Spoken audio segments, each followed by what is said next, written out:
नमस्कार। इस समय आप देख रहे हैं news in India. News in India में आपका स्वागत है। आइए नजर डालते हैं आज की कुछ खास खबरों पर। 2 साल बाद सैफई की होली पर रंगोत्सव की बहार में मुलायम कुनबे की दूरियां काफूर हो गईं।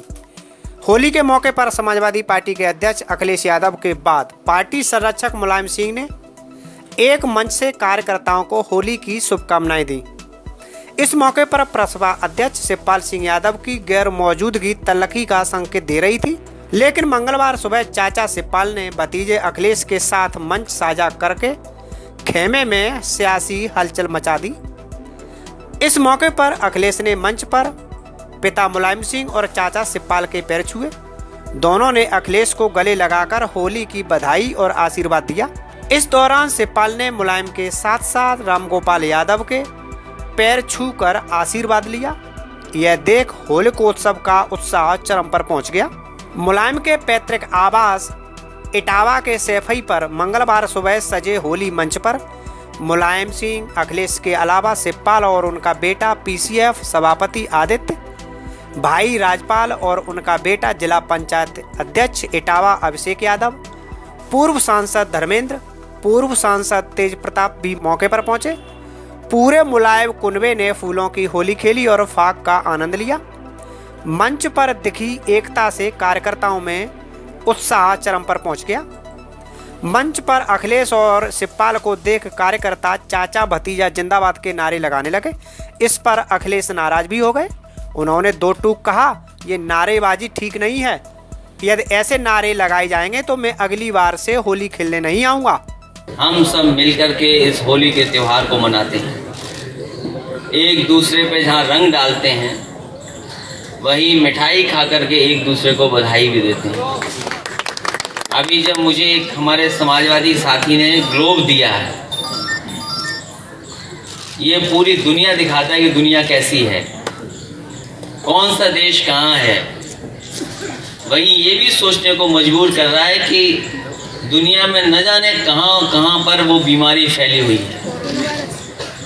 अगर हम ग्लोब को घुमाएं और देखें, अभी सुनने में आ रहा है वो जो आंकड़े बता रहे हैं, आंकड़े तो बहुत ज़्यादा हैं, लेकिन सुनने में ये आ रहा है कि लगभग 100 देशों में ये बीमारी फैल चुकी है। हमारे देश में भी कुछ लोगों को है और आगरा तक कोई बाहर से चल कर के आया था, उसको भी बीमारी हुई और ये ऐसी गंभीर बीमारी है जिसका इलाज संभव नहीं है। अभी इधर हमारे और आपके बीच में नहीं है। वो कारण कोई भी हो, आज सब जागरूक हैं और समझदार हैं। आज हर एक को ये जानकारी है कि बीमारी कैसे फैलेगी और कितनी दूर तक जा सकती है। अगर कभी फैल गई और इस टेम्परेचर को उसने अपना लिया तो मुझे नहीं लगता कि हमारे देश की वो तैयारी होगी कि हम ऐसी बीमारी का मुकाबला कर पाएंगे। कहीं न कहीं हमें आपको अपनी तैयारी खुद रखनी पड़ेगी, खुद समझदारी से काम लेना पड़ेगा, तभी जाकर के ऐसी गंभीर बीमारी का हम लोग मुकाबला कर पाएंगे। और बीमारी तो वैसे भी समाजवादी दिख रही है लगता है, हालांकि विरोधी लोग दूसरे तरीके से कहेंगे इस बात को। बीमारी इसलिए मैं कह रहा हूं कि कुछ नहीं देखेगी, कौन अमीर, कौन गरीब, कौन जाति, कौन धर्म। एक बार हो गई तो फिर सबको लेकर के जाएगी। इसलिए कम से कम ये बीमारी अभी इधर नहीं आई है, लेकिन दुनिया सावधान है। वो भी एक नई तरह की साजिश और वो कहानियां हैं कि कहाँ से फैली होगी, कहाँ से चली बीमारी, कहाँ तक पहुँच गई। हमें और आपको तो दूसरों से मुकाबला करना है। अभी जितने साथी आए वो सब सरकार बनाने की बात कह रहे, और अगर हम लोग गिन लेते कि कितने लोग कह के गए हैं तो न जाने कितने साल अपनी सरकार रहेगी। अभी हम लोग चुनाव हारे हैं, इससे पहले भी हारे। इसलिए जब हार गए हम लोग तो हमें भी समझदारी से काम लेना पड़ेगा। बिल्कुल। और ये ऐसी समझदारी कि हमें जानना चाहिए कि विरोधी लोग क्या चाहते हैं। आज तमाम समस्याएं हैं।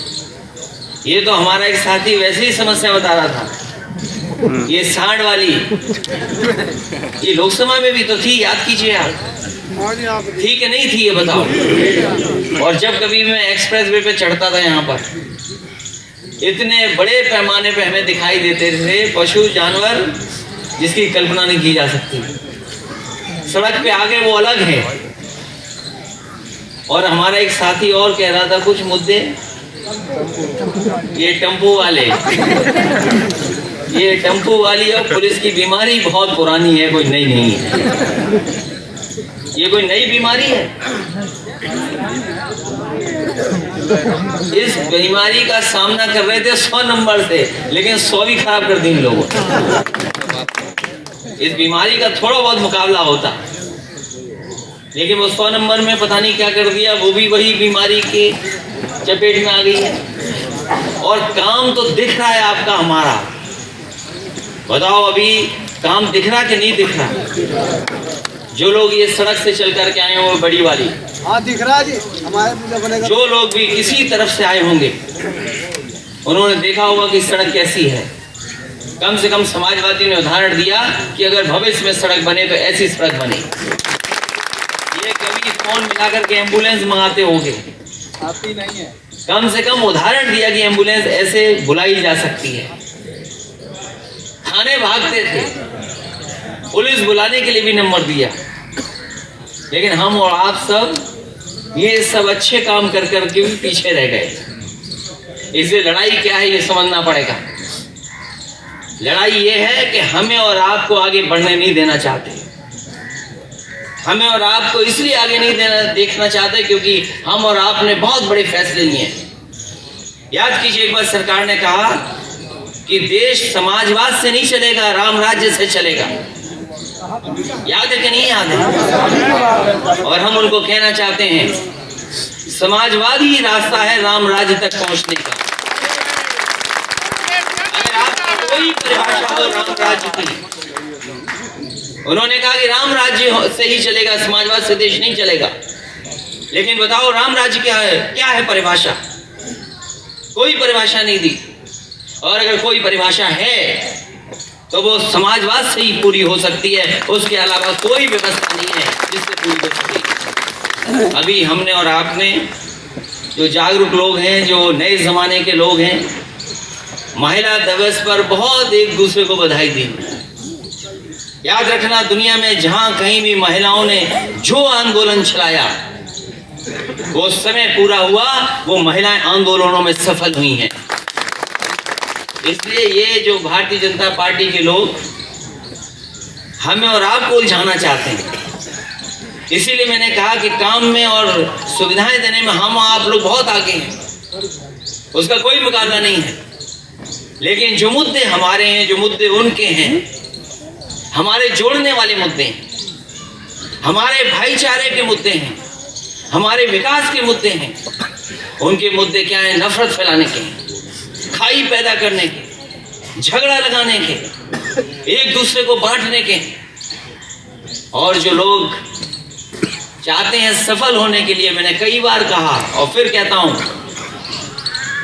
कि जिस दिन जाति जनगणना हो जाएगी, उस दिन के बाद हिंदू मुसलमान कभी झगड़ा नहीं होगा। क्योंकि हमारी आपकी गिनती नहीं चाहते, हमारी आपकी लड़ाई चाहते हैं लोग। जो टेम्पू वाले की कहानी सुना रहे थे, मुझे लगा कहानी दूसरी तरफ ले जाएंगे, लेकिन वो लेन देन तक ही रहेगी कहानी। कहानी तो भारतीय जनता पार्टी की यही है कि सब यादव ले लिए। इसीलिए हम चाहते हैं कि हमारी आपकी गिनती होनी चाहिए, और समाज में और सब जगह खुशहाली तभी आएगी जब हमारी आपकी सबकी गिनती हो जाए और आबादी के हिसाब से सबको हक व सम्मान मिले। नहीं तो यही लड़ाई कराते रहेंगे कि तुम कम हो, तुम ज्यादा हो, तुम ज्यादा हो, वो कम है। इसलिए बड़े सवाल हैं।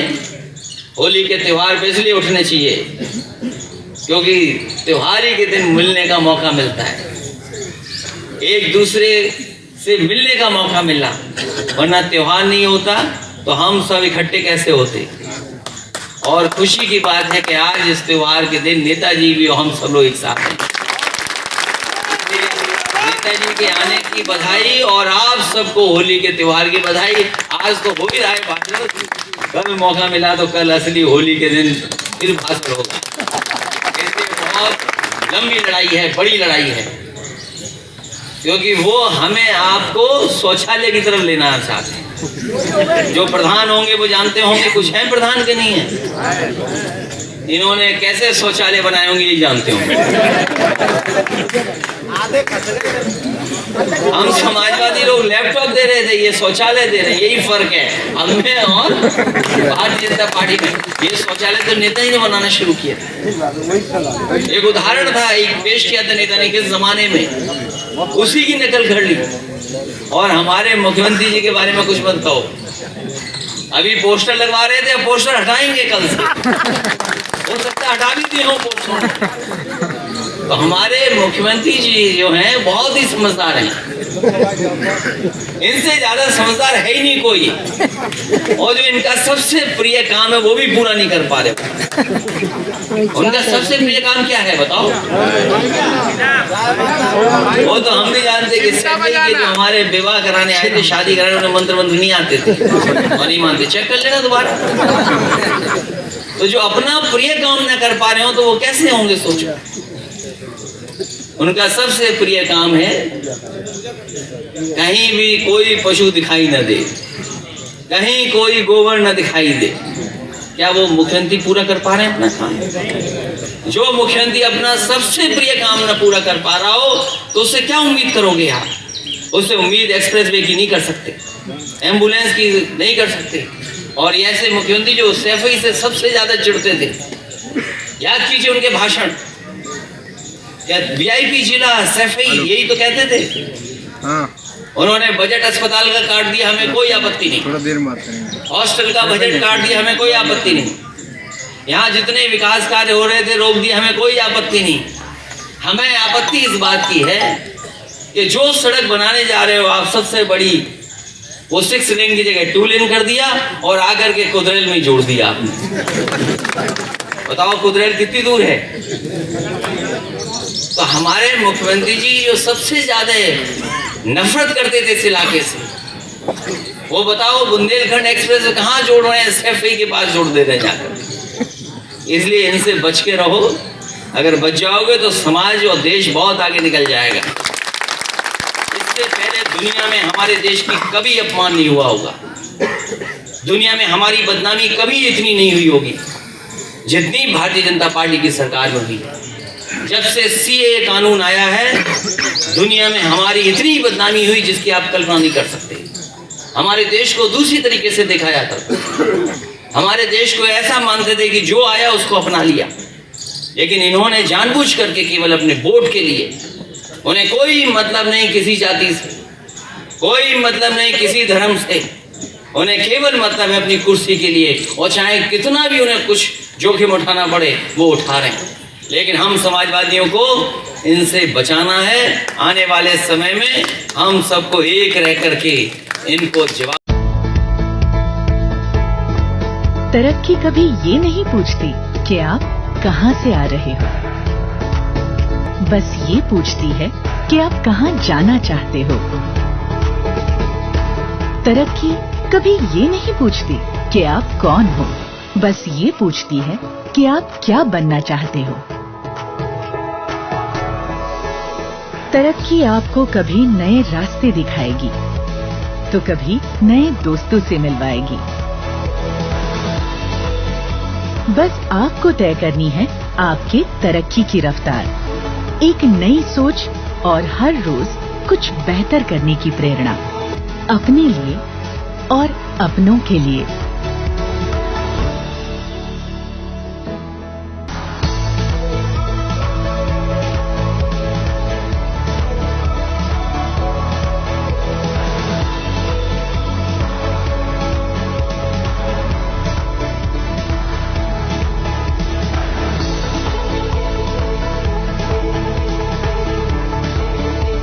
हर रोज कुछ बेहतर।